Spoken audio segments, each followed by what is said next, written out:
Dans certaines maisons, le silence pèse plus lourd que le passé. À la Chêneraie, il murmurait encore le nom d'un enfant oublié et d'un meurtrier patient. Entre douleur ancienne et justice incertaine, Poirot devra démêler les fils d'un drame cousu dans le tissu du temps.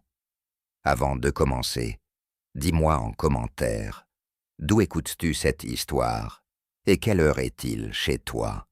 Alors, allons-y. Ce matin-là, la lumière filtrait doucement à travers les rideaux tirés de notre salon de Whitehaven Mansions.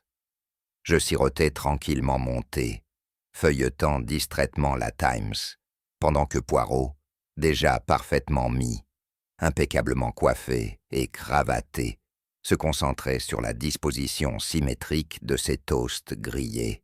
Rien, à ce moment-là, ne laissait présager que le cours de notre journée prendrait une inflexion singulière. « Mon cher Hastings, » disait-il en beurrant méticuleusement une tartine, « l'harmonie du petit déjeuner est le prélude à la clarté mentale. » J'acquiesçais sans grande conviction, préférant me concentrer sur les rubriques de faits divers. C'est alors que Madame Lemond entra, tenant à la main une enveloppe beige cachetée de cire violette. Elle l'attendit à Poirot avec un froncement de sourcils. « Cela vient de France, monsieur. » Poirot s'en empara, haussa un sourcil, puis, sans hâte excessive, brisa le seau. Je vis son regard s'assombrir imperceptiblement. « Ah, cela, c'est curieux, très curieux, en effet. » Il replia la lettre d'un geste lent, puis me regarda comme s'il évaluait déjà ma réaction à venir. Il me tendit la lettre sans mot dire, et je me mis à lire à voix haute, mon intérêt piqué par son silence inhabituel. « Mon cher Poirot, je me permets de vous écrire sans détour. Il s'agit d'un décès, survenu en des circonstances que je qualifierais de troublantes. La victime est un ancien professeur, Victor Renaud, retrouvé sans vie dans sa chambre à la Chêneraie, une maison de repos que je dirige depuis peu. La police locale penche pour une crise cardiaque, mais je ne suis pas rassuré et un détail m'obsède. Un mouchoir trempé, soigneusement plié, reposait à ses pieds. Ce n'était pas le sien. Je me souviens de votre rigueur, de vos méthodes peu communes, et je me tourne vers vous avec la plus grande confiance. Puis-je espérer votre venue, Lucien d'Ambreuil? Je relevai les yeux. D'Ambreuil, ce nom ne m'est pas inconnu. Poirot acquiesça. Un homme d'honneur, officier durant la Grande Guerre. Nous nous sommes croisés à plusieurs reprises. S'il m'écrit, ce n'est pas à la légère. Je sentais déjà poindre en lui cette tension tranquille, cette vibration mentale qui annonçait toujours l'arrivée d'un mystère, digne de ces cellules grises. Une maison de repos, dis-je en posant la lettre. Voilà un cadre bien calme pour un crime, s'il en est un. Poirot croisa les doigts sous son menton, l'air absorbé. Justement, mon ami, c'est ce calme apparent qui me trouble.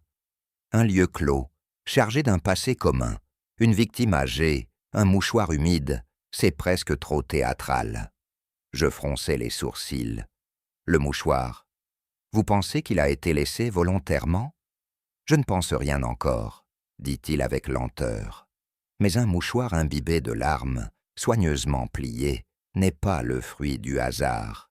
Il est un message, une parole silencieuse. Je le regardais, impressionné.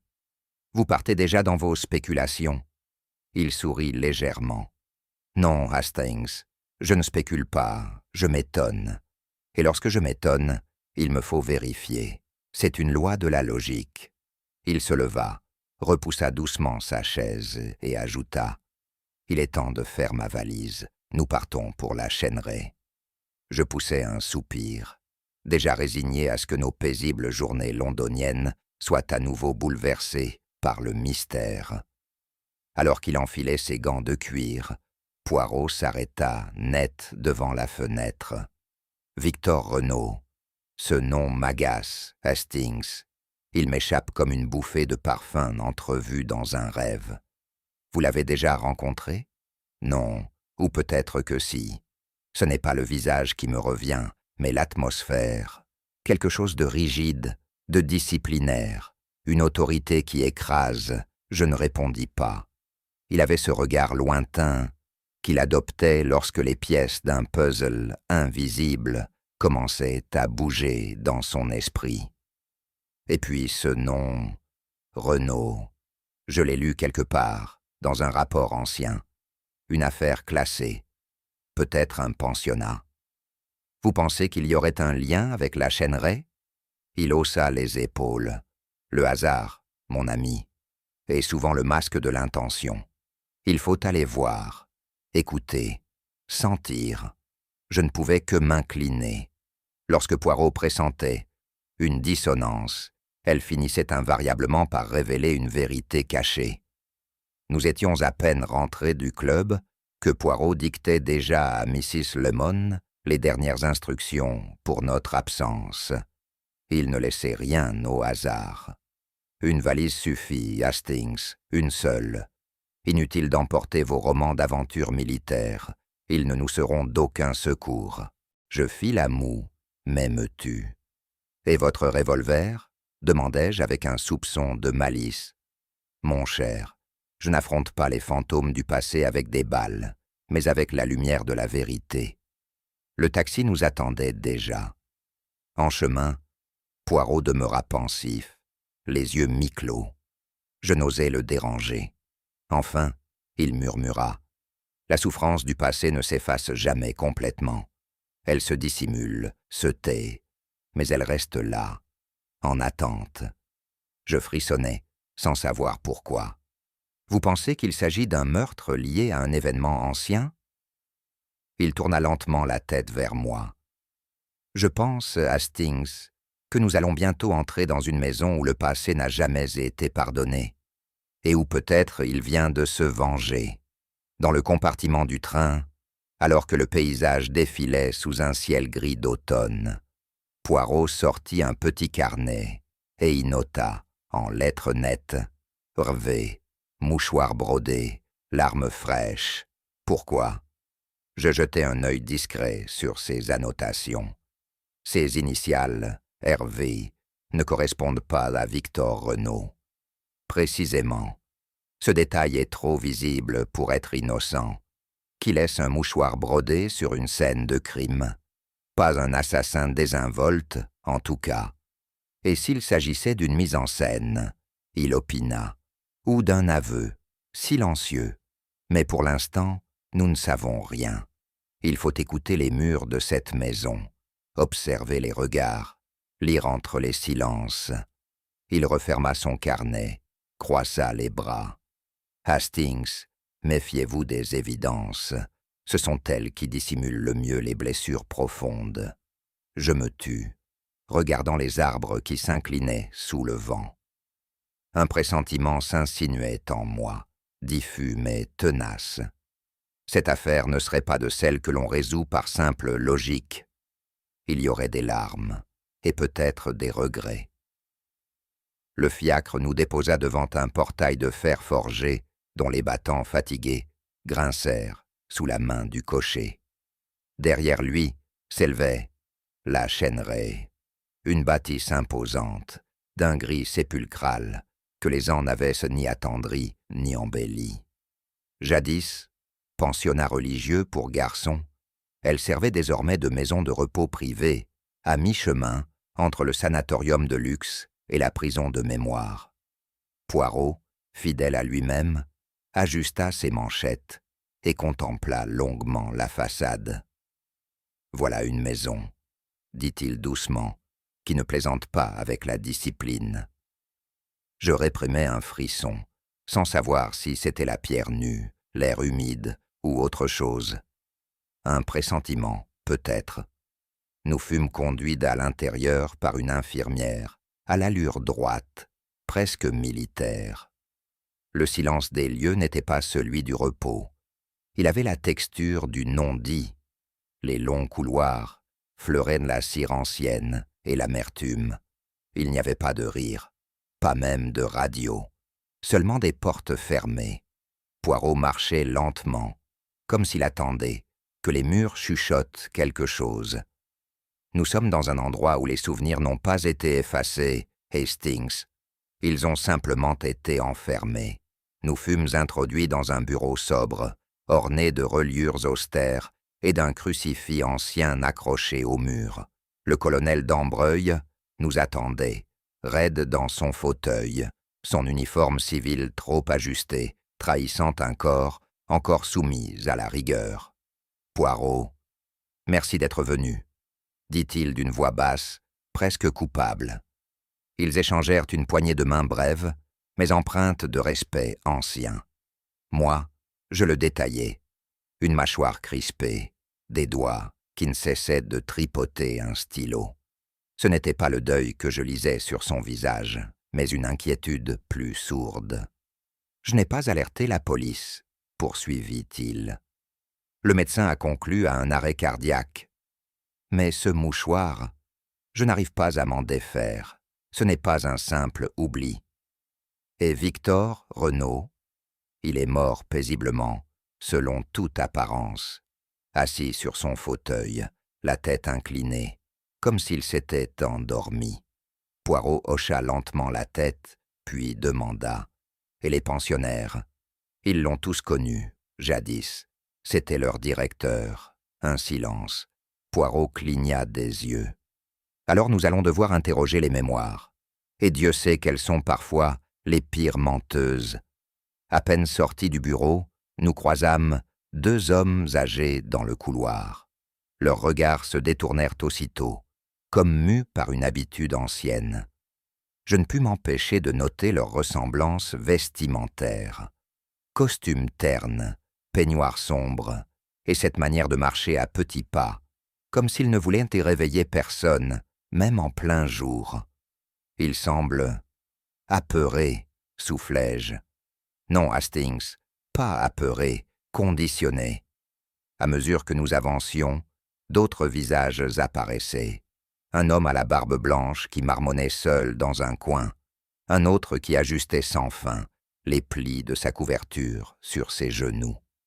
Tous semblaient flotter dans un passé devenu marécage. « Ce ne sont pas des vieillards, » dit Poirot, pensif. « Ce sont des enfants âgés. Regardez-les bien. Ils ne vivent pas ici. Ils y revivent. » Je ne comprenais pas alors toute la portée de ces mots.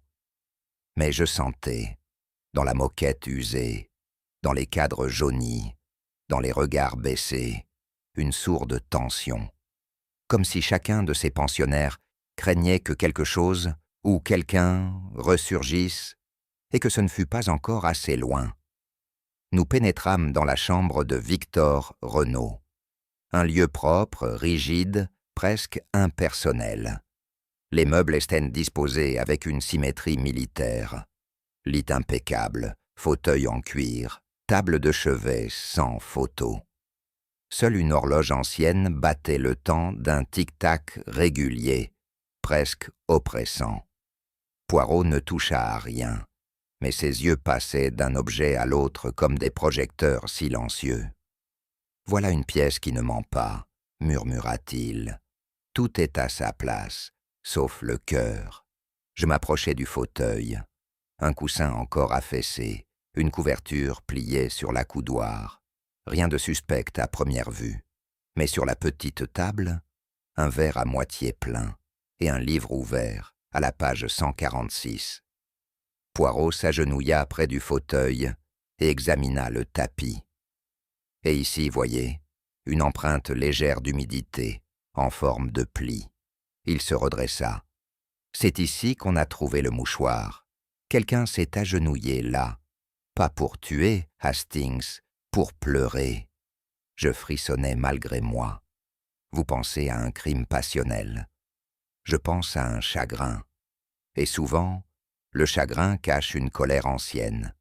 Plus tard, dans l'après-midi, je m'assis auprès d'un certain monsieur Dunette, ancien concierge du pensionnat, aujourd'hui pensionnaire lui-même, sous prétexte de jouer aux échecs.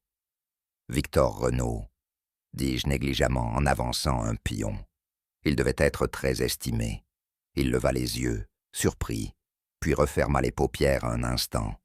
Estimé, oui, aimé, c'est une autre affaire. Il réfléchit, caressa sa barbe courte.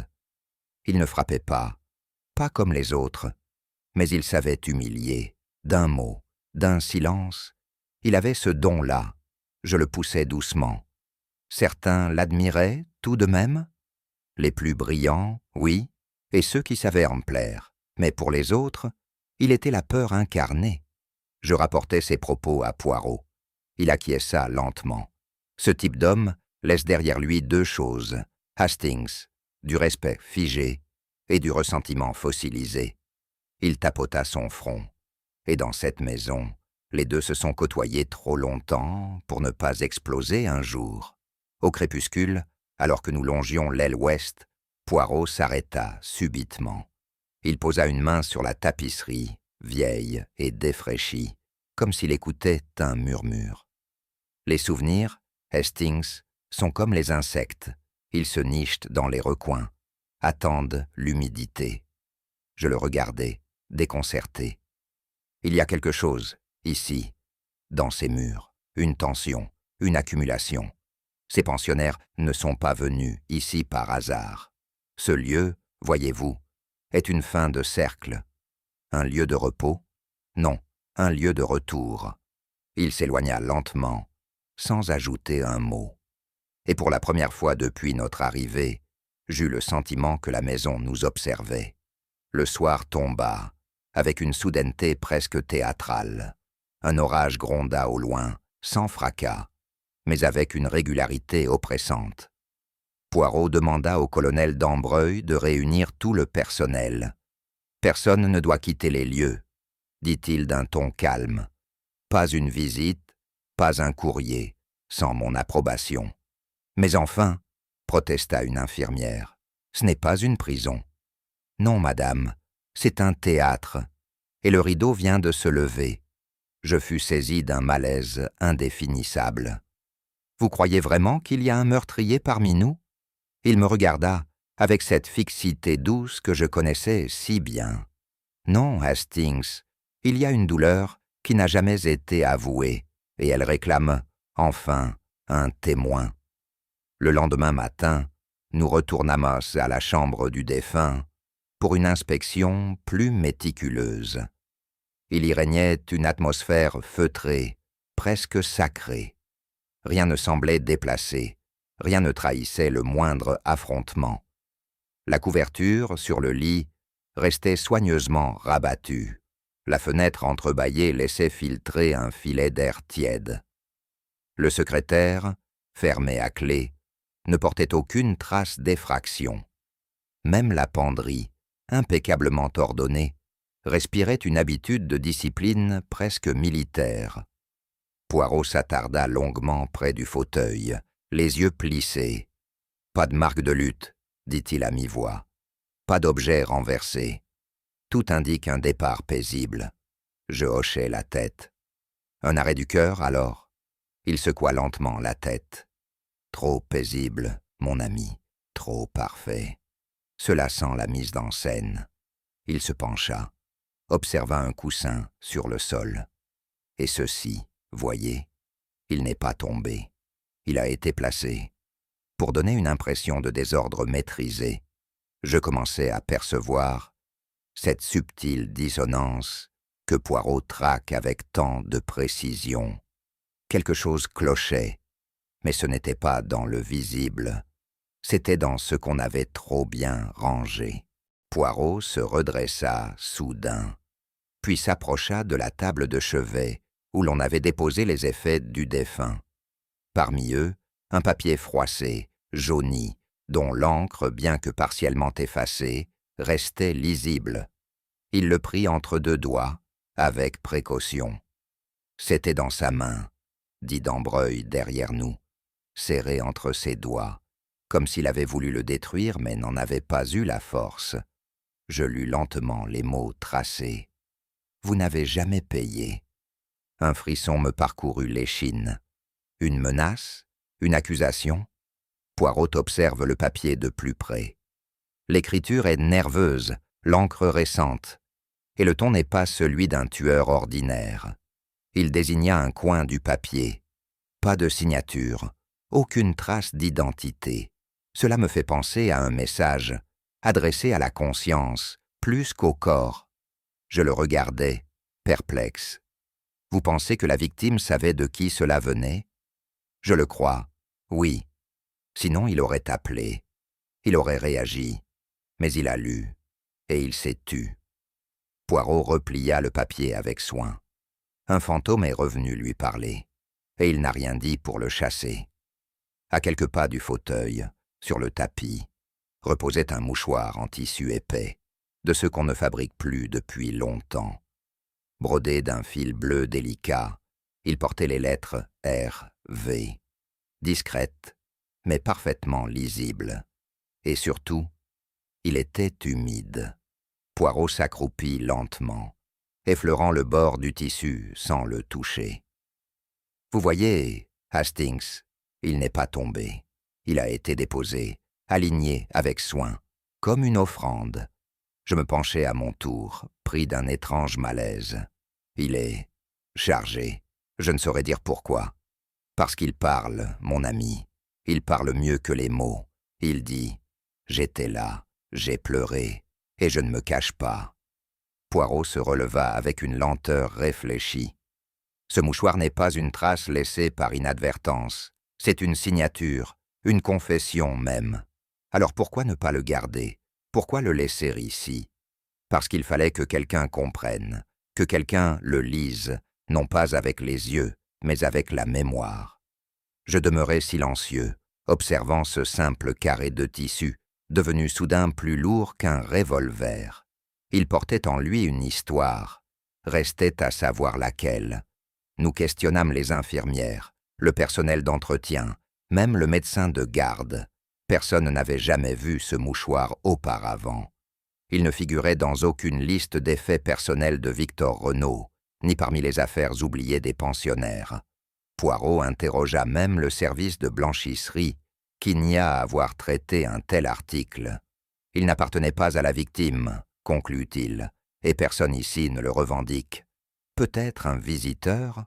La Chêneraie ne reçoit que très peu de visites, et certainement pas ces derniers jours.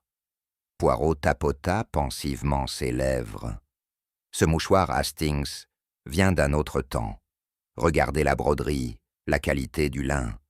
Il date au moins de 20 ans. Peut-être plus. Je levai les sourcils.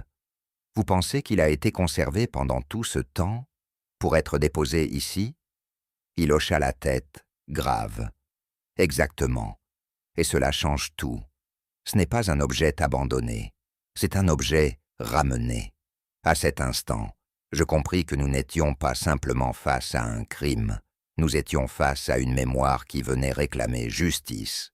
Nous étions de retour dans notre petite chambre d'hôte, modeste, mais suffisante pour nos besoins, lorsque Poirot se leva brusquement de son fauteuil. « Hastings, ce mouchoir, vous ne trouvez pas qu'il est trop évident ?» Je fronçai les sourcils. « Évident? Mais oui, il est propre, déposé soigneusement, brodé, humide, certes, mais intact, trop intact. C'est un message, oui, mais pas seulement, c'est une diversion. » Je restais bouche bée. Vous croyez qu'on essaie de nous égarer? Ou de nous orienter trop vite? C'est un piège subtil, le genre d'indice que l'on laisse pour être trouvé. Il marcha quelques instants, mains croisées dans le dos. Mais voici ce qui me trouble. Il est sincère. Ce n'est pas une mise en scène théâtrale. Il y a une vérité là-dedans, une douleur authentique. Je le regardais, incapable de trancher. Alors, vérité ou manipulation? Il s'arrêta, me fixa. Les deux, Hastings, voilà toute la subtilité. Le véritable assassin n'est peut-être pas celui qui a laissé le mouchoir, mais celui qui savait qu'il serait vu.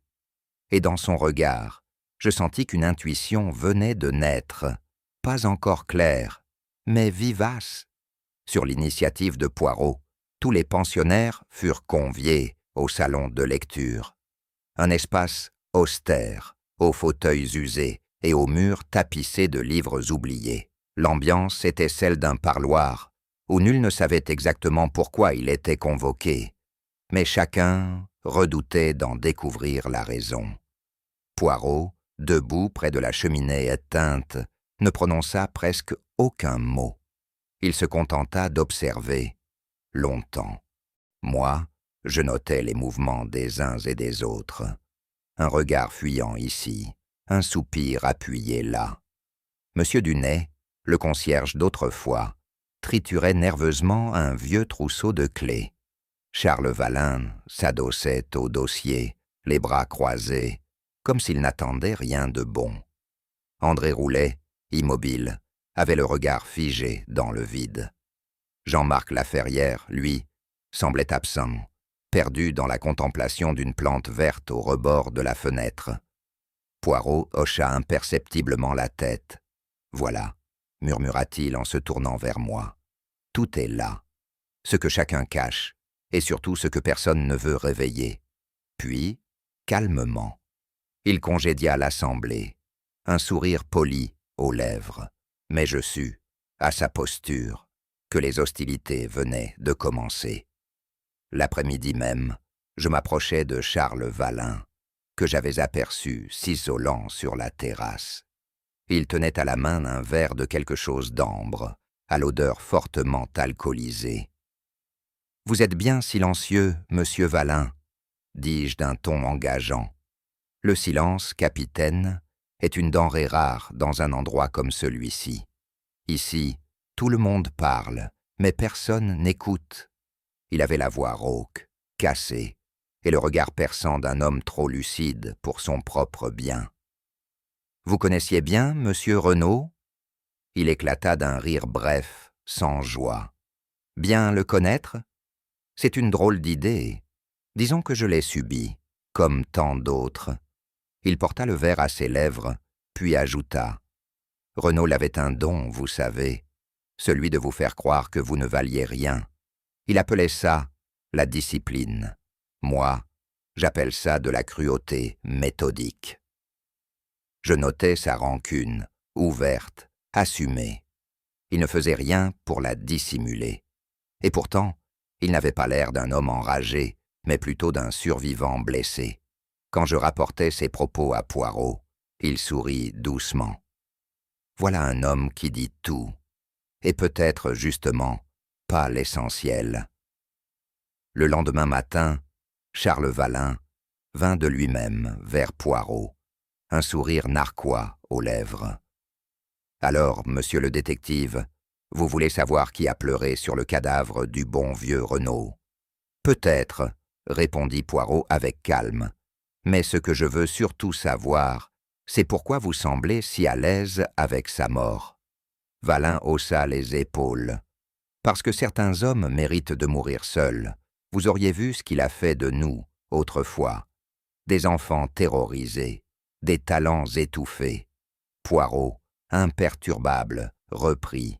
« Et vous, monsieur Valin, que vous a-t-il pris, à vous ? » « Il m'a volé mes mots, » dit-il simplement. « Il m'a fait croire que ma plume ne valait rien. J'ai mis 20 ans à oser écrire à nouveau, 20 ans de silence. Il y avait dans sa voix une amertume noire, mais authentique. Je le sentis frémir, comme s'il avait trop parlé. » Poirot s'inclina légèrement. « Vous en avez voulu à cet homme, mais vous n'avez rien fait, parce que la haine ancienne n'est pas toujours meurtrière. » Valin ne répondit pas. Il vida son verre et s'éloigna, sans un mot de plus. Et moi, je restai là, incertain, coupable ou trop évident pour l'être.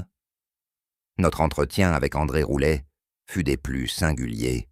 Assis dans un fauteuil près de la baie vitrée, l'ancien avocat, frappé d'un AVC 2 ans plus tôt, ne parlait plus.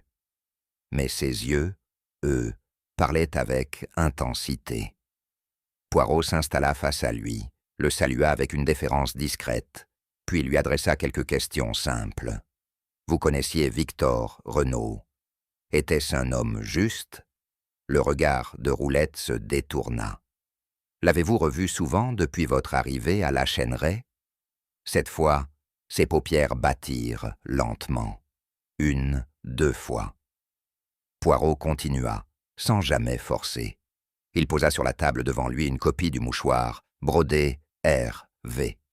Et là, je vis, dans les yeux du vieil homme, une flamme brève. Pas de peur, mais de reconnaissance. « Vous avez vu ce mouchoir, n'est-ce pas ?» murmura Poirot. Roulet ferma les yeux, puis il leva une main tremblante et la reposa sans rien écrire. « Il ne peut pas parler, » dis-je à Poirot, désemparé. « Il ne veut pas mentir, Hastings, et parfois, c'est la seule forme de loyauté qu'il nous reste. » Je ne sus que penser, mais j'eus le sentiment qu'André Roulet savait bien plus que ce qu'il laissait paraître. Jean-Marc Laferrière, pensionnaire discret et presque invisible, était un homme au pas léger, aux gestes lents, qui passait le plus clair de son temps dans les serres attenantes à l'ancien bâtiment. C'est là que je le trouvai, agenouillé devant un pot de lavande qu'il rempotait avec soin. « Vous vous intéressez à la botanique ?» demandai-je avec légèreté. Il eut un sourire timide. « Les plantes ne parlent pas. Elles poussent ou meurent. C'est une forme de vérité silencieuse. » J'essayai de le faire parler de Victor Renaud, mais il répondit par des phrases vagues, effacées. Il était là, il n'est plus là, la nature n'en sera pas bouleversée. Ses mains, pourtant, tremblaient légèrement, et ses yeux, lorsqu'ils croisèrent les miens, semblaient enfuir quelque chose qu'ils n'osaient en affronter. Je rapportai l'échange à Poirot, qui hocha lentement la tête. Celui-là, Hastings, est un homme qui ne fait pas de bruit, et ce sont souvent les plus dangereux, non parce qu'ils agissent, mais parce qu'ils gardent en eux quelque chose d'irrémédiablement brisé. Je ne sus que répondre, mais je notai que Poirot, ce jour-là, regarda longuement la serre, comme s'il y percevait une ombre qui ne voulait pas pousser. Quand Poirot interrogea M. Dunette, celui-ci baissa immédiatement les yeux, comme un écolier pris en faute. « Je ne sais rien, monsieur, rien du tout. Vous avez connu M. Renaud lorsqu'il dirigeait le pensionnat, n'est-ce pas? J'étais concierge, pas éducateur. Je nettoyais les couloirs, je huilais les serrures, je ne voyais rien, je ne savais rien. » Mais ses mains tremblaient. Poirot lui tendit un verre d'eau. Il le saisit à 2 mains, comme s'il avait froid. « Il y a des choses qu'on voit, » dit Poirot doucement, même en nettoyant. « Et parfois, on les porte toute sa vie, même si on fait semblant de les avoir oubliées. » Dunette ne répondit pas, mais je vis, sur son front, une sueur discrète perlée, et je compris que là encore, le silence cachait un passé trop lourd à formuler. En regagnant notre chambre, Poirot s'arrêta brusquement dans l'escalier, posa sa main sur la rampe de bois verni et dit, presque pour lui-même, « Tous ces hommes, ils ne sont pas simplement réunis par le hasard. Ils sont liés par quelque chose de plus ancien. Une faute, une douleur. » Je m'arrêtai à mon tour. « Vous parlez de Renaud ? » ?»« Non, Hastings, je parle de ce qu'ils ont tous en commun, une cicatrice, invisible mais profonde. » Il se tourna vers moi, grave. « Il ne s'agit pas d'un meurtre ordinaire. Il s'agit d'un passé qui refuse de mourir et qui, cette fois, a décidé de se faire entendre. » Le lendemain matin, Poirot demanda à voir Jean-Marc Laferrière dans la petite serre de la Chêneraie. Le vieil homme, assis sur un banc moussu, caressait distraitement les feuilles d'un ficus, l'air paisible, détaché. « Vous avez connu Victor Renaud dans votre jeunesse, n'est-ce pas ?» demanda Poirot, d'une voix douce. « Je suppose, » dit-il après un silence. « Je n'étais qu'un parmi d'autres. Et maintenant, vous souvenez-vous de ce qu'il représentait ?» Jean-Marc leva les yeux, hésita. « Un homme droit, sévère. Je me souviens mal, j'oublie facilement. » Poirot l'observa longuement. « Il y a des oublis qui sont naturels et d'autres qui sont choisis. Un silence s'installa. Jean-Marc détourna le regard. « Parfois, dit-il lentement, ce n'est pas ce qu'on oublie qui fait souffrir, mais ce qu'on se souvient trop bien. » Poirot se leva. « Je reviendrai vous voir. Les souvenirs sont comme les graines, monsieur Laferrière. Il faut du temps pour qu'ils germent. » Nous repartîmes sans plus de mots, mais je sentais que Poirot avait noté quelque chose d'important, dans une hésitation, un silence, ou peut-être une mémoire qui résistait trop bien à l'éveil. Plus tard dans la journée, Poirot demanda à parler à l'infirmière principale, une femme sobre, énergique, aux gestes précis. Elle semblait connaître chacun des pensionnaires, comme s'ils étaient ses propres enfants. « Jean-Marc Laferrière, dit-il, comment le trouvez-vous? Discret, effacé. Il parle peu, il lit, jardine. Aucun problème de discipline. Et la nuit, elle fronça les sourcils. Il parle dans son sommeil. » Poirot se redressa légèrement. Souvent, presque chaque nuit, pas de cris, des phrases, calmes, toujours les mêmes mots. Lesquels? Elle hésita, visiblement troublée. Il dit « Ce n'était pas juste, il pleurait. » Poirot ne répondit pas tout de suite, puis, d'un ton neutre, « Parle-t-il d'un enfant? Je le crois. Il prononce parfois un prénom, Rémi, mais seulement à voix très basse. » Poirot hocha la tête. « Merci, madame.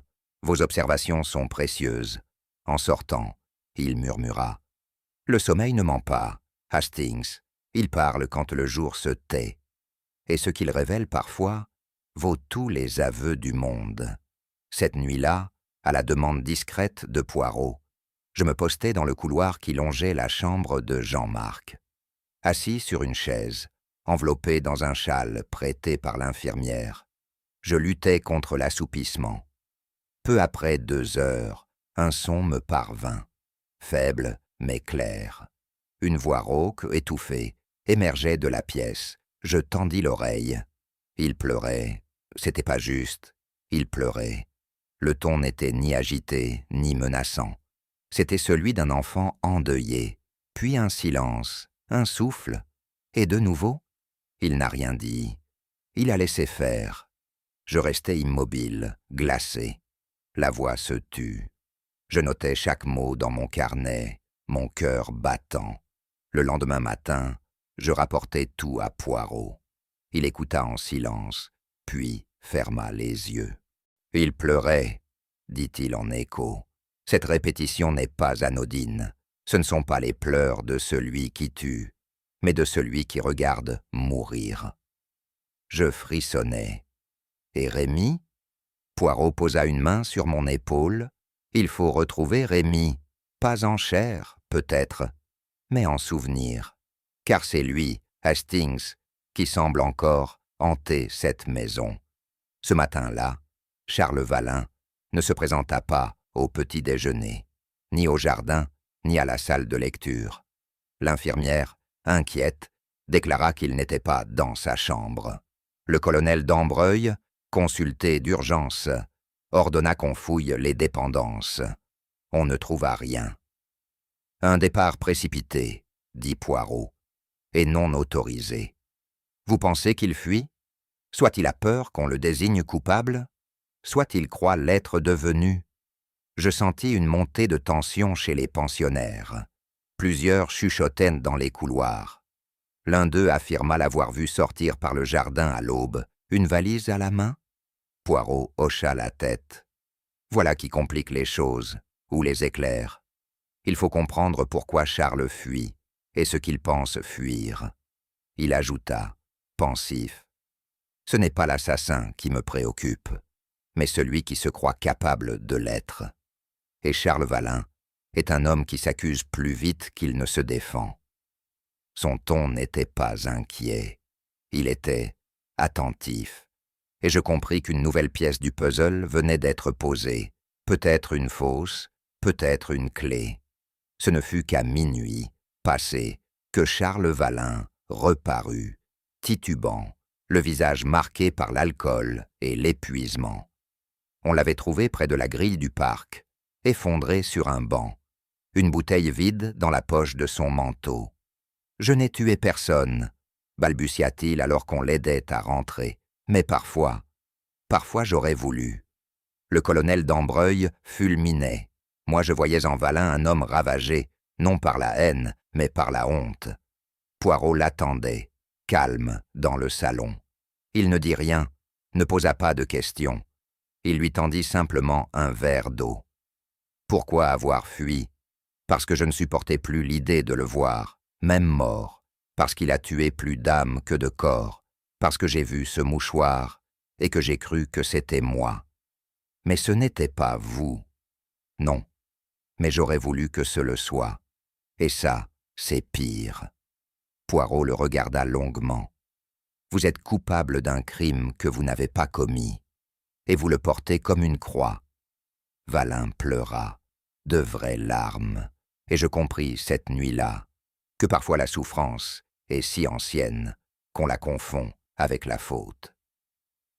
Le lendemain matin, alors que le jour se levait à peine sur les jardins embrumés de la Chêneraie, Poirot et moi marchions lentement dans l'allée centrale, entre les bancs humides et les hortensias fanées.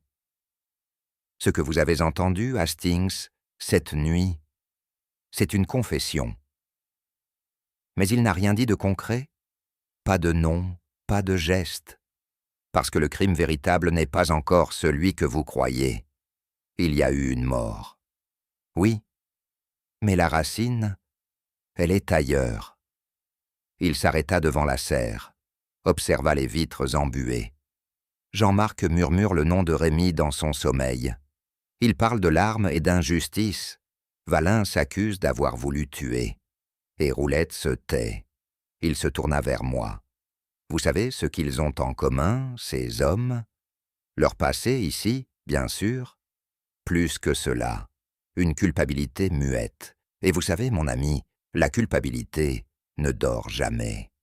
Il se remit en marche. Écoutez les rêves, Hastings. Ce sont eux qui livrent les secrets les mieux cachés. Les rêves, voyez-vous, parlent quand la bouche se ferme. Et dans cette maison, ils hurlent doucement.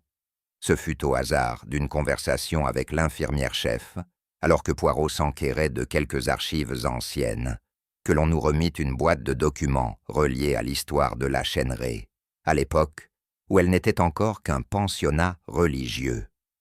Parmi les bulletins de discipline et les rapports d'inspection, Poirot s'attarda sur une photographie jaunie, rangée dans une chemise cartonnée.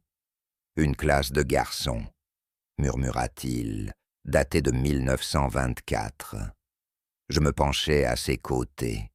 Le cliché représentait une vingtaine d'élèves, en uniforme sombre, raides comme des soldats, encadrés de 2 adultes, au centre reconnaissable malgré les ans, Victor Renaud, le regard perçant, les bras croisés.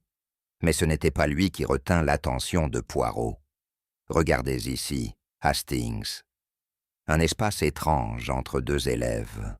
On avait visiblement tenté de gratter l'image, comme pour faire disparaître un visage. Un effacement maladroit, mais volontaire. « Qui était là ?» murmurai-je. « Voilà la question, » dit Poirot en refermant doucement la chemise.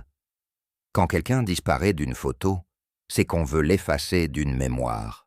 Et dans ce cas précis, je soupçonne que le silence cache bien plus qu'un simple oubli. » Nous nous installâmes dans le salon de lecture, la photo posée à plat devant nous. Poirot la scrutait avec une minutie presque douloureuse. Ces visages, Hastings, ce sont des enfants, mais il y a dans leurs yeux quelque chose d'adulte, de résigné. Je reconnus après un moment plusieurs des pensionnaires actuels de la Chêneraie. Charles Valin, plus mince, les yeux encore vifs. André Roulet, au port déjà digne. Et Jean-Marc Laferrière, dont le regard, même à 13 ans, semblait tourné vers l'intérieur. Ils étaient là, dis-je, émus, tous avec Renaud.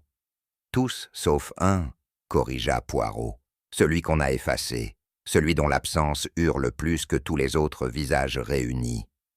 Il pointa l'espace vide entre Jean-Marc et un garçon fluet, l'air nerveux.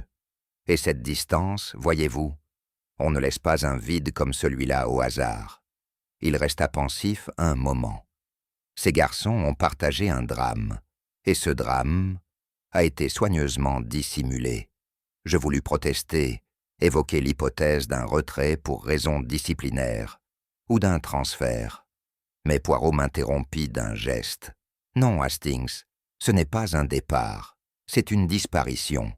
Et les disparitions laissent toujours une cicatrice, même dans l'encre. » Poirot exigea aussitôt de consulter le registre de l'année 1924. Le colonel Dambreuil, bien que réticent, finit par le retrouver dans un placard métallique au fond du bureau administratif. Nous l'ouvrîmes avec soin. Les pages, annotées à la plume, listaient les noms des élèves par ordre alphabétique. « Voilà Charles Valin, murmurai-je. Et ici, roulez. » Poirot suivait du doigt, ligne après ligne, jusqu'à s'arrêter brusquement. Ici, entre Ulysse Pichon et Simon Rebours, il y a une coupure dans la reliure, comme si une page avait été arrachée. Il ferma lentement le registre. Un nom a été retiré. Et vous savez, mon ami, ce qu'on retire d'un registre, c'est ce qui ne doit plus exister. Il regarda à nouveau la photographie, puis le carnet. Il ne nous reste qu'une voie, Hastings. Trouver qui était cet élève absent, celui qui dérangeait suffisamment pour que l'on tente d'en effacer toute trace. Je frissonnai. Et s'il s'agissait de la clé du meurtre? Il s'agit, répondit Poirot, d'un nom que quelqu'un redoute encore, des décennies après. Un nom qu'on n'ose plus dire. Mais moi, je vais le retrouver. Le lendemain matin, Poirot téléphona à un ancien collègue de Scotland Yard, affecté aux archives scolaires nationales. Quelques heures plus tard, un télégramme bref lui parvenait. Je le vis pâlir légèrement en le lisant. Son nom était Rémi Valère. Rémi, comme dans les murmures de Jean-Marc, dis-je. Poirot acquiesça. Élève interne, décédé en décembre 1924, officiellement d'une pneumonie foudroyante, mais officieusement. Il laissa la phrase en suspens. Que s'est-il passé? Il aurait été puni de manière humiliante devant l'ensemble de l'établissement par Victor Renaud pour un vol supposé. 3 jours plus tard, on l'a retrouvé mort dans le jardin. Il s'était pendu à une branche du vieux chêne. Un silence lourd s'abattit. L'administration a tout étouffé, poursuivit Poirot. Le rapport du médecin fut modifié. La famille reçut une lettre froide. Et le nom de Rémi fut peu à peu effacé. Des registres, des souvenirs, des photos. Je m'assis, bouleversé. Ce n'était qu'un enfant. Justement, Hastings, un enfant sacrifié pour maintenir l'autorité. Et aujourd'hui, il revient, non pas en personne, mais à travers la mémoire de ceux qui ont survécu. Il regarda le mouchoir posé sur la table. Et à travers un symbole. Un appel muet. Poirot plaça le mouchoir brodé R.V. sur le bureau et le contempla longuement. Nous avons supposé, au départ, qu'il s'agissait des initiales de Victor Renaud, mais ce n'était pas le cas. Il caressa les tissus, presque avec tendresse. Ce mouchoir appartenait très probablement à Rémi Valère, ou à sa famille, peut-être à sa mère. Je me souvins alors du geste précis avec lequel il avait été déposé au pied du cadavre. Vous pensez que celui qui l'a laissé voulait que nous le reconnaissions? Non, Hastings, il voulait que nous le sentions. Ce n'est pas un indice comme les autres, c'est un chagrin matérialisé. Je me tus, profondément troublé. Et si c'est Rémi que l'on venge, alors celui qui a tué Renaud n'a pas tué un homme, il a tué une époque. Il a refermé un livre qui n'aurait jamais dû être écrit. Poirot referma les mains sur le mouchoir. Les initiales n'étaient pas une signature, elles étaient un rappel, une mémoire brodée. Et maintenant que nous savons, il nous faut découvrir qui, ici, a ramené ce passé à la surface. Et, ajouta-t-il plus bas, qui a pleuré, non pas pour la victime, mais pour l'oublier. Poirot choisit son moment avec une précision toute belge, tandis que l'infirmière-chef notait des observations dans un registre posé sur la console du couloir. Il s'approcha d'elle sans brusquerie. « Madame, permettez que je vous importune un instant. » Elle leva les yeux, surprise, puis acquiesça avec politesse. Poirot, d'un ton presque amical, évoqua les anciens jours de la Chêneraie. « Vous étiez ici, n'est-ce pas, en 1924, une jeune surveillante ?» Un mince sourire traversa ses lèvres. « Oui, j'étais nouvelle à l'époque. Tant d'années ont passé. Et pourtant, le passé, lui, ne passe jamais vraiment, » dit-il en inclinant légèrement la tête. Elle parut sur le point de répondre, puis se ravisa. Poirot poursuivit, posant la photo sur la table. « Reconnaissez-vous cette classe ?» Elle acquiesça. « Et ce garçon-là, dont le visage semble avoir été gratté, vous souvenez-vous de son nom ?» Elle hésita. Il était discret, fragile. Poirot attendit, les mains jointes. « Rémi Valère », souffla-t-elle enfin. Un silence tendu s'installa. Le nom venait de franchir une barrière invisible. Et je compris, à ce moment précis, que cette simple question avait soulevé un couvercle longtemps scellé. L'infirmière recula légèrement, comme si le nom seul de Rémi Valère avait réveillé une douleur ancienne. Ses mains tremblaient à peine, un détail que Poirot ne manqua pas d'observer. « Vous semblez troublée, madame, » dit-il doucement. « Ce n'est pas un nom qui vous est indifférent. » Elle secoua la tête. « Non, je n'ai jamais oublié ce garçon. » Son regard s'était détourné de nous, fixé sur un point invisible, quelque part entre la mémoire et le regret. « Il n'était pas comme les autres, » murmura-t-elle. « Il avait une manière de parler, de sourire, même quand il avait peur. » Poirot la laissa parler sans interrompre. « Et après ce qui s'est passé, personne n'a voulu en parler. »« Ce qui s'est passé ?» insistai-je. Elle serra les lèvres, puis à mi-voix. « C'était une punition, mais pas une punition ordinaire. »« Vous l'avez vue ?» demanda Poirot. Elle ne répondit pas tout de suite, mais ses yeux, soudain brillants, disaient assez qu'elle portait en elle un souvenir qu'elle aurait préféré ne jamais avoir. « Je n'étais qu'une jeune fille, je ne pouvais rien faire. Ce n'était pas de l'oubli, mais de la terreur. » Et ce regard fuyant révélait bien plus que n'importe quel aveu. Il fallut à Poirot toute sa patience et toute sa bienveillance pour que l'infirmière accepte de poursuivre. Elle parlait par bribes, entrecoupées de silences douloureux, comme si les mots eux-mêmes lui faisaient mal. Victor Renaud. Il avait du pouvoir, même jeune, il imposait. Elle baissa les yeux. Rémi avait été surpris dans le dortoir d'un autre garçon. Une rumeur s'est répandue. Victor s'en est emparé. Je frémis. Qu'a-t-il fait? Il l'a fait venir devant tout le pensionnat. Il l'a forcé à lire une lettre qu'il avait soi-disant écrite, puis il lui a arraché ses vêtements, devant les autres. Elle s'interrompit, suffoquée. Il disait que c'était pour le corriger, mais c'était de la cruauté, pure. Poirot ferma les yeux un instant. Et personne n'a protesté? Non. Le directeur a couvert Renaud. C'était son élève favori, un futur brillant. Je sentais en moi une colère monter, mais Poirot restait calme. Et Rémi, 3 jours plus tard, on l'a retrouvé. Il s'était pendu à un arbre. Le silence qui suivit était aussi épais qu'un drap de deuil.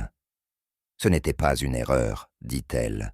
C'était un meurtre que personne n'a jamais osé nommer. » Je fus tenté d'élever la voix, mais Poirot me devança, sa voix posée.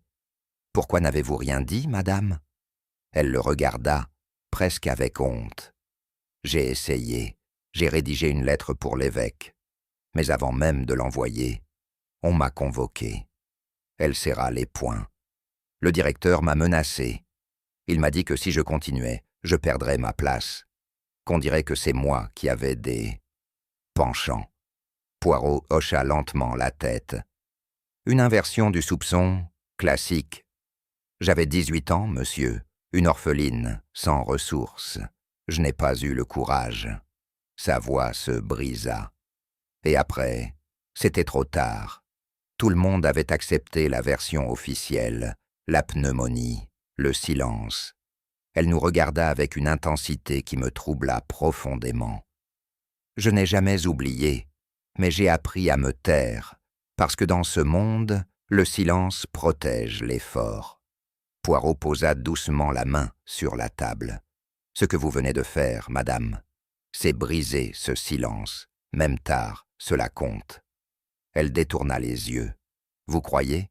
Oui, car la vérité, même murmurée, a plus de force que le mensonge crié. » Poirot tira de sa poche le mouchoir brodé. Il le déplia avec soin et le tendit à l'infirmière. Elle pâlit. « Ce mouchoir, je le connais. » « Vous êtes certaine ?» Elle acquiesça lentement. « C'est madame Valère qui l'a brodé. Rémy me l'avait montré un jour, en cachette. Il disait que c'était son trésor. Il en était fier. » Sa voix se brisa à nouveau. Après la mort de Rémy, sa mère est venue. Elle voulait des réponses. On l'a laissée attendre 2 heures dans un couloir. Puis on lui a remis ses effets, sans un mot. Le mouchoir ne s'y trouvait pas. Vous l'avez conservé ? Je l'ai trouvé, des années plus tard, coincé derrière un tiroir du bureau de l'aumônier. Je l'ai gardé, sans oser le rendre. Poirot referma le mouchoir. Et maintenant, il est réapparu, posé au pied du lit de Victor Renaud. Elle ferma les yeux. Quelqu'un voulait rappeler, forcé à se souvenir. Je sentis un frisson me parcourir. Ce n'est plus un indice, dis-je, c'est un symbole. Poirot approuva. Un cri muet, celui d'une mère que personne n'a écoutée, et qui, aujourd'hui, parle à travers le tissu et la douleur. Nous quittâmes l'infirmerie en silence. Poirot marchait lentement, les mains croisées derrière le dos. Ce n'est pas un homme seul qui a tué Rémy Valère, Hastings, dit-il enfin. C'est une institution, un silence collectif, une époque. Je compris qu'il ne parlait pas seulement du meurtre, mais de tout ce que nous venions d'entendre. Et ce silence, ajouta-t-il, a mis des années à être brisé. Mais le mal, lui, n'a jamais quitté les lieux. Il s'arrêta. Il reste encore une vérité à mettre en lumière, et celui qui l'a réveillée n'a peut-être pas fini de parler. Lorsque Poirot nous convoqua tous dans la bibliothèque, le silence tomba aussitôt comme une chape de plomb. Chaque pensionnaire, Charles Valin, André Roulet, Jean-Marc Laferrière, Monsieur Dunay, l'infirmière-chef, prit place sans protester, chacun semblant sentir, sans le formuler, que l'instant était venu. Poirot se tenait debout, calme, les mains croisées dans le dos. Il balaya la pièce d'un regard grave. « Mes amis, ce que je vais dire, je le dirai une seule fois. Je vous demanderai donc, je vous en prie, de ne m'interrompre sous aucun prétexte. » Personne ne répondit. La tension était presque palpable. Il y a eu un meurtre. Victor Renaud a été tué. Mais son décès, mes chers amis, n'est pas seulement l'œuvre d'une main. C'est le fruit d'un silence collectif, d'un passé nié. Je vis M. Dunay serrer les accoudoirs de son fauteuil, tandis que Charles Valin fixait le parquet avec une obstination presque comique. Jean-Marc, lui, demeurait impassible, les yeux baissés. Poirot prit une inspiration lente. « Il est temps que la vérité émerge. Elle a dormi trop longtemps sous des couches d'oubli. » Et sur ces mots, il entama, avec une précision chirurgicale, la dernière révélation. « Reprenons les faits, » dit Poirot, en posant sur la table une série de petits objets. Un peigne, un flacon de parfum, un mouchoir brodé. Le soir du meurtre, Victor Renaud s'est retiré dans sa chambre vers 22 heures. Un somnifère léger, prescrit la veille, a rendu son sommeil profond, mais non comateux. Poirot pointa le flacon. À 22h30, une silhouette pénètre dans la pièce. Elle connaît parfaitement l'organisation des lieux. Pas d'effraction, pas de bruit. Il se tourna vers nous. La lumière ne fut pas allumée. Le coup porté à la tempe gauche a été précis, maîtrisé. Pas de lutte, pas de cri. Il marqua une pause. Ensuite, le meurtrier resta, longtemps. Il ne s'est pas enfui. Il s'est assis près du lit. Il a pleuré. Il a, semble-t-il, parlé au défunt. Et finalement, il a déposé ce mouchoir, un geste ni improvisé, ni calculé, mais profondément intime. Charles Valin esquissa un rire amer. Des pleurs, vraiment. Pour Victor, il ne les méritait pas. Poirot ne répondit pas. Il tourna lentement la tête vers Jean-Marc, qui ne bougeait toujours pas. « Le mobile, » reprit Poirot, « n'est ni la haine ni la colère. C'est la mémoire. » Poirot resta un instant silencieux, comme s'il voulait accorder à chacun le temps de comprendre ce qu'il s'apprêtait à dire. Vous connaissez tous Jean-Marc Laferrière, un homme discret, doux, passionné de botanique, un pensionnaire modèle. Il marqua une pause. Mais Jean-Marc Laferrière n'existe pas. Un murmure étonné parcourut la pièce. L'intéressé ne leva pas la tête. Seuls ses doigts, nerveusement posés sur l'accoudoir, trahissaient une tension. Son véritable nom est Antoine Valère, le frère, aîné de Rémy. Je tressaillis. Je me souvenais de cette photo effacée, du nom absent, du mouchoir oublié. Tout s'agençait terriblement. Après le suicide de Rémy, sa famille fut brisée. Antoine, adolescent, fut placé chez des cousins, loin d'ici. Des années plus tard, il prit un autre nom, une autre vie, mais pas une autre douleur. Poirot s'approcha lentement. Il est revenu ici. Il s'est inscrit sous un nom fictif. Il s'est fait petit, presque invisible, mais il observait, il attendait. Jean-Marc, ou Antoine, leva enfin les yeux. Ils étaient emplis d'une tristesse que je n'oublierai jamais. « Ce n'est pas un homme qui voulait tuer, » murmura Poirot. « C'est un frère qui voulait comprendre, et qui n'a jamais cessé de porter un deuil interdit. » Poirot poursuivit avec une solennité que je ne lui connaissais que dans les instants les plus graves. Antoine Valère n'a pas crié vengeance. Il n'a pas cherché le scandale, ni la justice dans les journaux. Non, il a attendu. Il se tourna vers lui, sans hostilité, presque avec compassion. Vous vous êtes fait discret. Vous avez soigné les plantes, observé les pensionnaires, gagné la confiance de l'institution. Vous saviez que Victor était ici, vieillissant, fragile. Antoine ne protesta pas. Il semblait vidé de toute défense. « Mais pourquoi maintenant ?» demandai-je, la voix plus tremblante que je ne l'aurais voulu. Poirot me répondit sans détour. « Parce que l'anniversaire de la mort de Rémy approchait, 30 ans, une vie entière à attendre. » Antoine a vu Victor s'enfoncer dans l'oubli, alors que son frère, lui, restait figé dans une douleur de 15 ans. L'infirmière murmura un sanglot. « Il ne voulait pas tuer un homme, » dit Poirot doucement.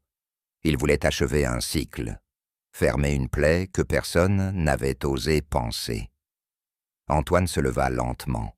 « Je n'ai jamais voulu le tuer. Je voulais qu'il me regarde, qu'il se souvienne. Mais il ne m'a pas reconnu. Il a juste fermé les yeux. Et cela, sans doute, fut la plus grande des blessures. Je n'oublierai jamais le timbre de la voix d'Antoine lorsqu'il raconta ce qu'il s'était passé.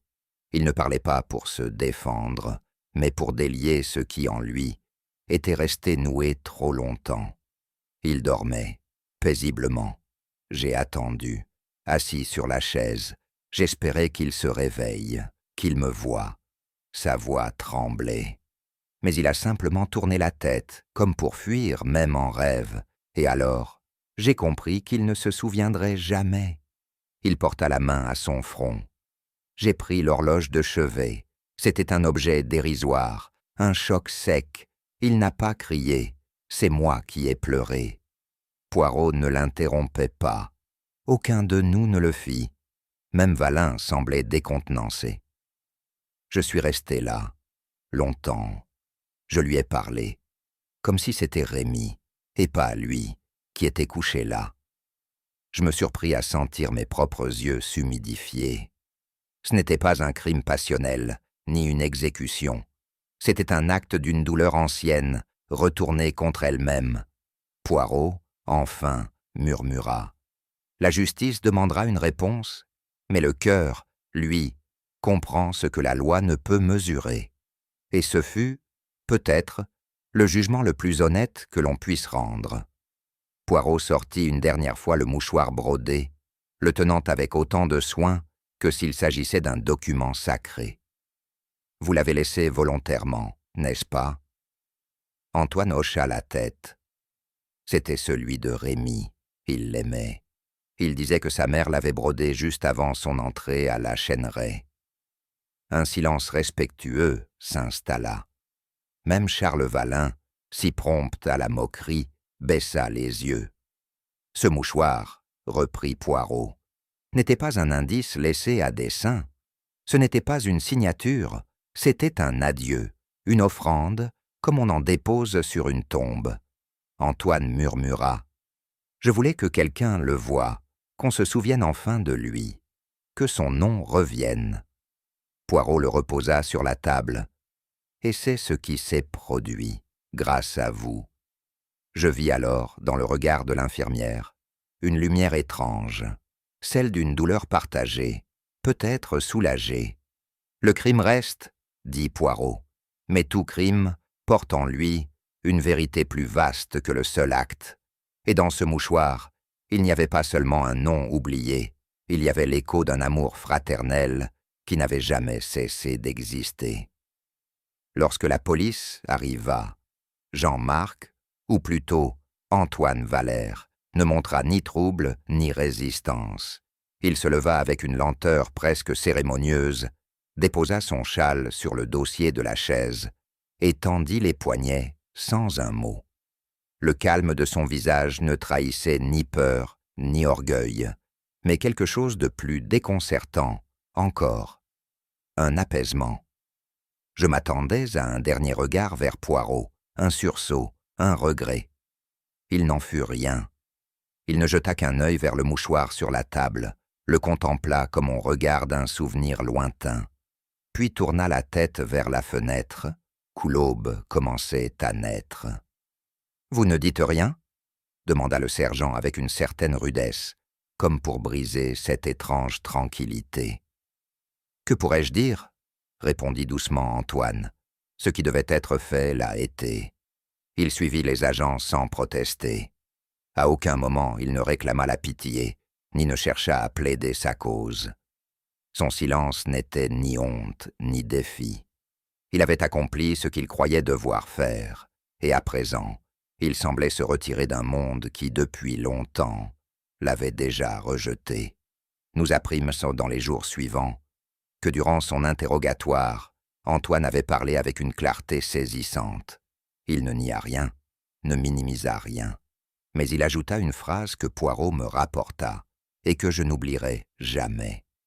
Il n'a jamais dit son nom, confia-t-il, jamais, pas une seule fois en 30 ans, ni aux réunions d'anciens, ni dans les couloirs, ni même seul, à voix basse.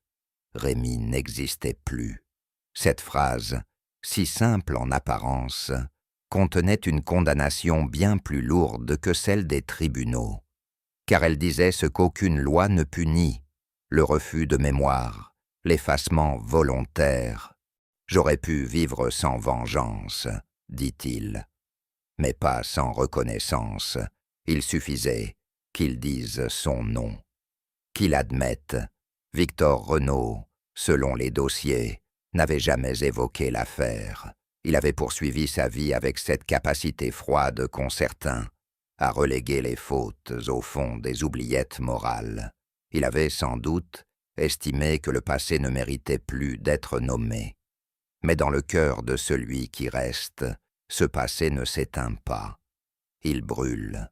Il forge des gestes qu'on ne comprend plus lorsqu'on a cessé d'écouter ceux qui n'osent plus parler. Nous étions rentrés à notre pension, et Poirot, d'ordinaire si prompt à ranger ses pensées, une fois l'affaire conclue, demeurait plongé dans une méditation inhabituelle. Il tournait lentement sa cuillère dans sa tasse de thé, le regard fixé sur un point invisible. « Hastings, dit-il enfin, il m'est rarement arrivé de douter après avoir révélé la vérité. Mais aujourd'hui, insinuai-je, presque à contre-cœur. Il acquiesça. Aujourd'hui, je ne suis pas certain d'avoir triomphé de quelque chose. Ce crime ne ressemblait pas aux autres. Il n'y avait ni ambition, ni profit, ni rivalité. Rien de ce que la psychologie du crime m'a appris à reconnaître.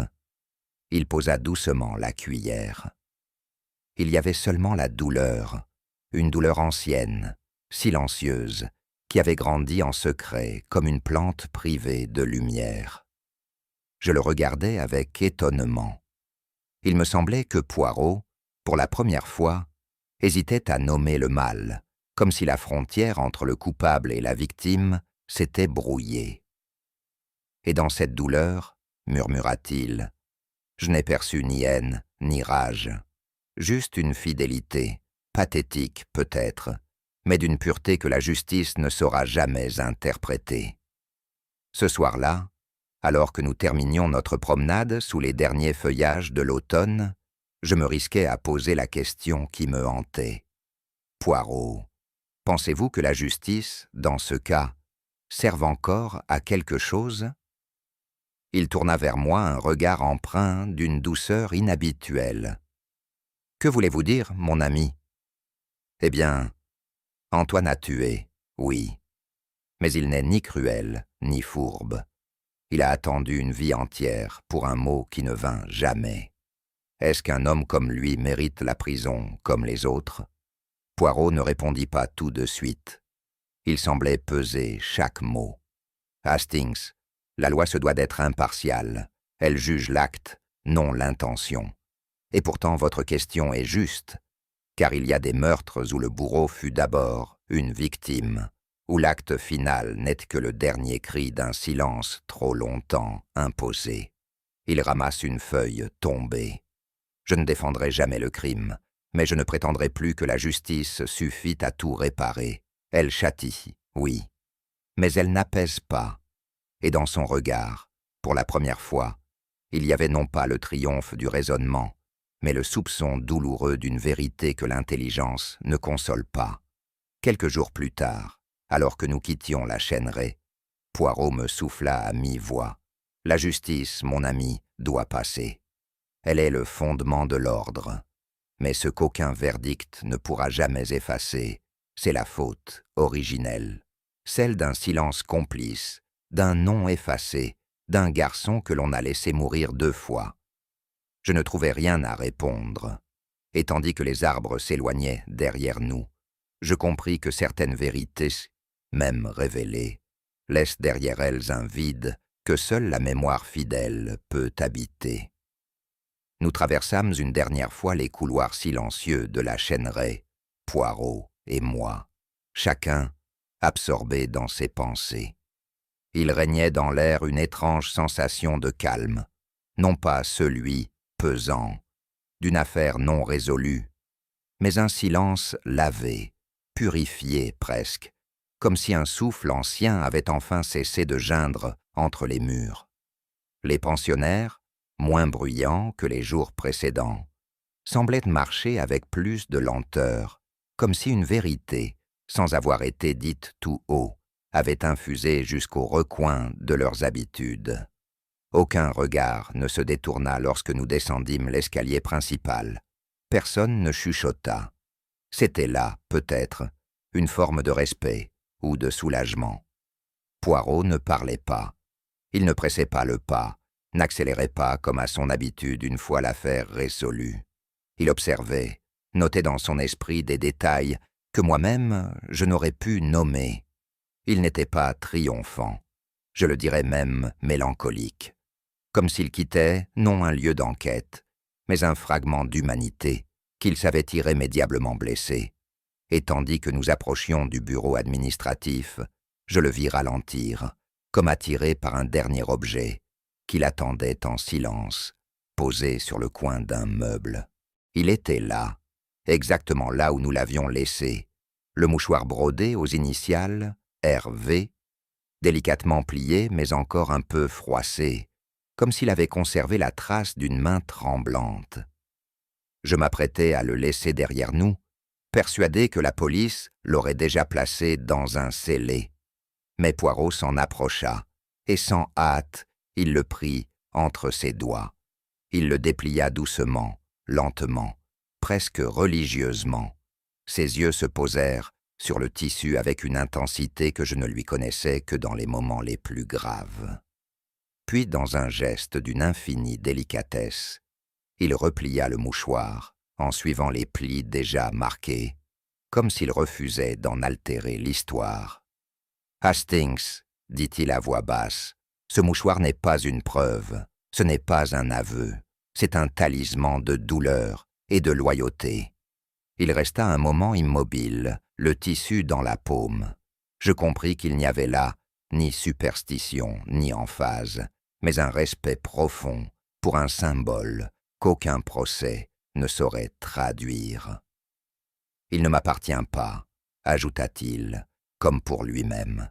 Il doit revenir à celle qui a gardé le silence quand d'autres détournaient le regard. » Nous retrouvâmes l'infirmière-chef dans le petit jardin intérieur, occupée à tailler les tiges fanées d'un rosier dont les fleurs avaient perdu leur éclat. Lorsqu'elle nous aperçut, elle se redressa avec un léger sursaut, comme si elle redoutait encore qu'on vînt lui demander de témoigner, de justifier, de parler trop. Poirot s'approcha d'elle avec un sourire doux, presque paternel. Il ne dit rien d'abord, se contentant d'ouvrir sa main pour lui tendre le mouchoir replié. « Vous l'avez gardé une première fois, » dit-il doucement. « Gardez-le encore. Mais cette fois, pas dans le secret. Gardez-le pour qu'il rappelle, non ce qui fut infligé, mais ce qui fut tu. » Elle prit l'objet avec des gestes lents. Ses lèvres tremblaient légèrement, mais elle ne pleura pas. Elle acquiesça d'un simple hochement de tête, comme si ce geste silencieux contenait à la fois la promesse d'un souvenir et celle d'un pardon. « Que ceci serve de mémoire, et non de vengeance, » ajouta Poirot.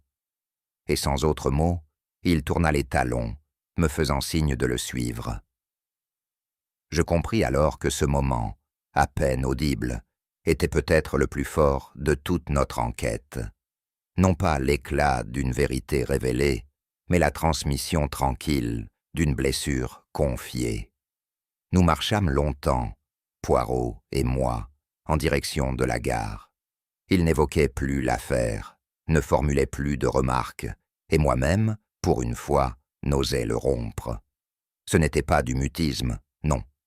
Plutôt cette sorte de recueillement qui suit certaines révélations, celles qui ne demandent ni triomphe ni discours. Je repensais au mouchoir, à cette main tendue, à l'expression du visage d'Antoine lorsqu'il avait quitté la Chêneraie.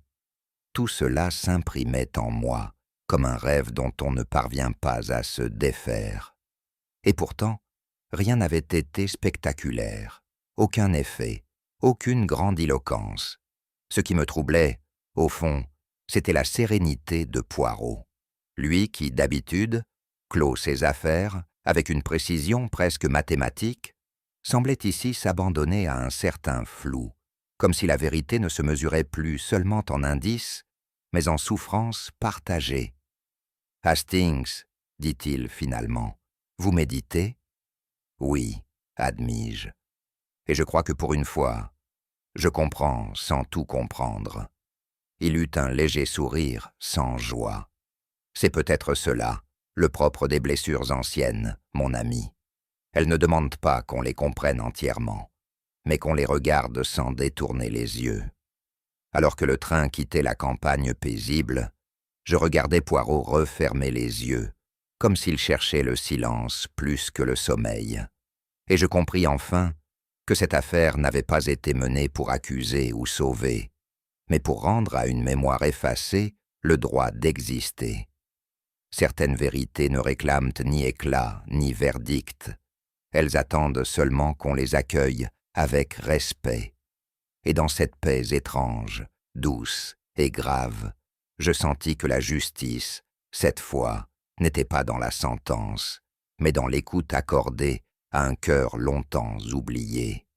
Il arrive que la vérité ne rende pas justice, mais simplement le silence plus supportable. Et vous, face à un passé aussi lourd, auriez-vous agi différemment que Jean-Marc Valère? Si cette histoire vous a touché, pensez à liker, à vous abonner et à la partager avec ceux qui aiment les mystères aux blessures invisibles. Car certains cœurs ne cherchent pas la vengeance, seulement qu'on se souvienne d'eux.